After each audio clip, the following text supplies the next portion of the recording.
when it comes down to that certain thing, it's, so what it is, you basically have a certain nerve in your rectum, and if you touch that nerve, you can turn a person into an animal, you can turn a person into whatever you want them to be if you just hold them down.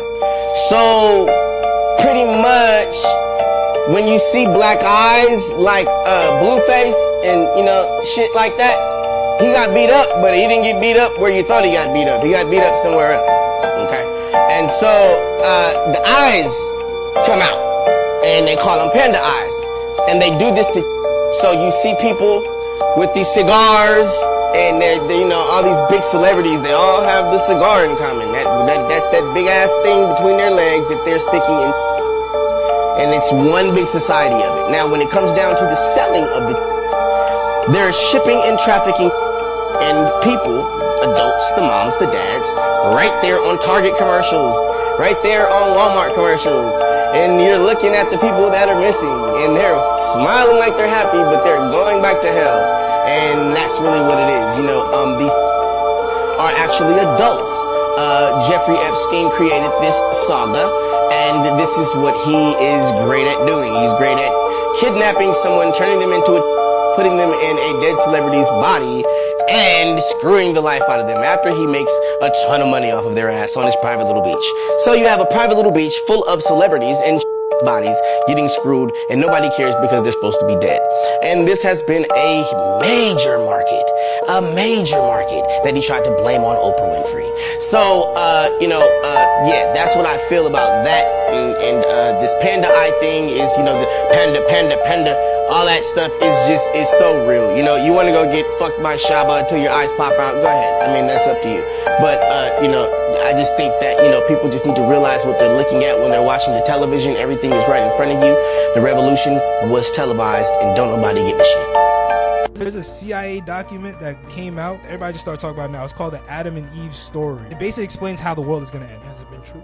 It makes sense. They say the world is going to end because the poles, like, you know, North and South Pole, they shift every 12,000 to 15,000 years. And once they shift, it causes like a giant, like, apocalypse. Big earthquakes, giant tsunamis. Once the apocalypse happens, we go right back to the Stone Age. And it's said that our first humans, like as us, it was 10,000 years ago. So if you think about it, 10,000 years ago, we're in year 2000. We're at 12,000 years right now. And now you see like global warming like that. Like in the book, it says that we are the sixth civilization that came out of the apocalypse. So we just get to a certain point in life and then it just murders.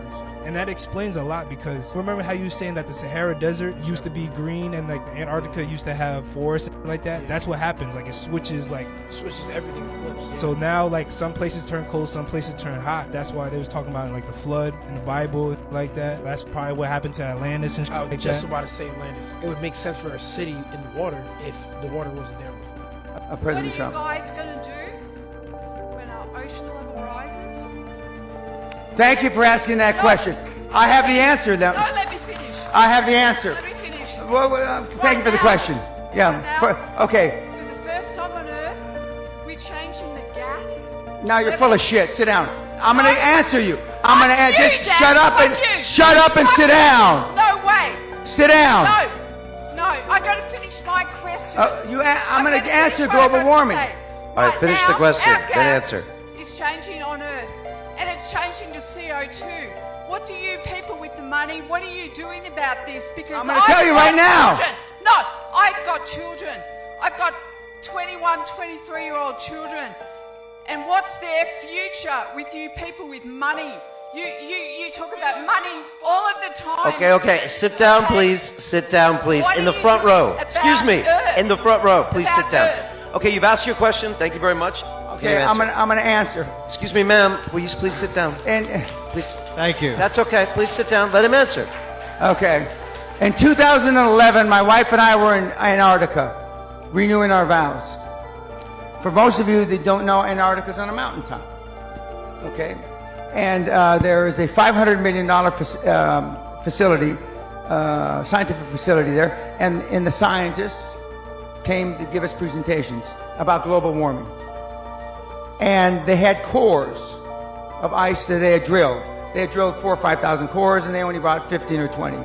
So they're going through the second or third core, and they said, 275,000 years ago, this was the temperature, blah, blah, blah, blah, blah. And then 55,000 years ago, the world was 2 degrees warmer Celsius than it is today. This is 2011.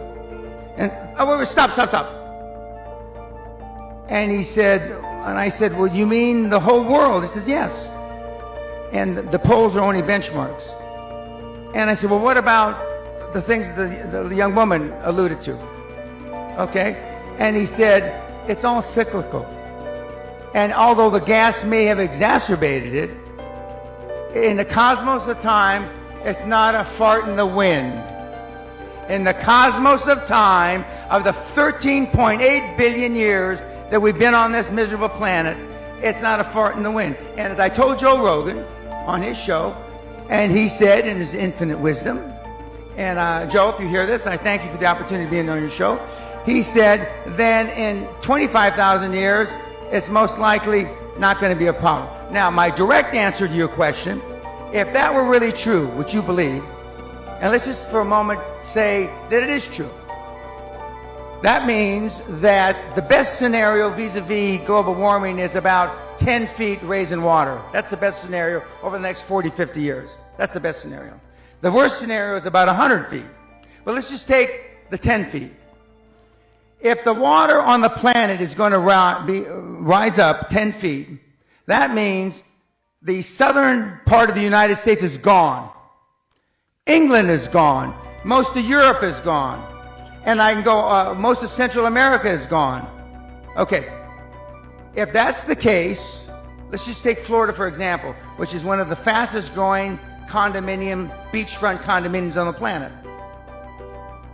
In the prospectus, when you invest, there should be, in the footnotes, if global warming is for real, they won't put it that way, global warming happens and water rises 10 feet, this investment you made is fuck all. Not one single investment prospectus written since 2000, this century, has alluded to global warming. Not one motherfucker. If it were really true, the banks wouldn't invest. The banks wouldn't finance. Not one motherfucking condominium. So the people that have the money, and I'm jealous of the Vice President, Gore, which Sally and I rode on a plane from South America with a few years ago. I am jealous he came up with a scam before I did.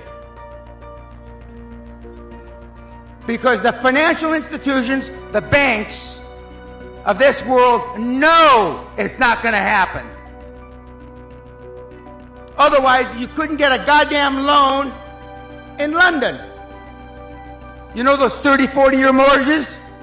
The world will be over by then. Is Barclays Bank going to give you a motherfucking loan? With the greatest respect, ma'am, it's the greatest fraud that's been perpetrated on mankind this century. You heard Woody Harrelson on SNL? Yeah. I'm red and blue, which makes purple. I'm purple. Leaned against a tree and started to read the craziest script. The biggest drug cartels in the world get together and buy up all the media and all the politicians and force all the people in the world to stay locked in their homes. And people can only come out if they take the cartel's drugs and keep taking them over and over. Did you see that immediately after Woody Harrelson had that monologue on SNL? Right after it, the next day, there's all these hit pieces. There's a hit piece in Fox, there's a hit piece in Vanity Fair, there's a hit piece calling him an anti-vaxxer and a stoner. And no. That's not what he's doing. It's a joke monologue on SNL.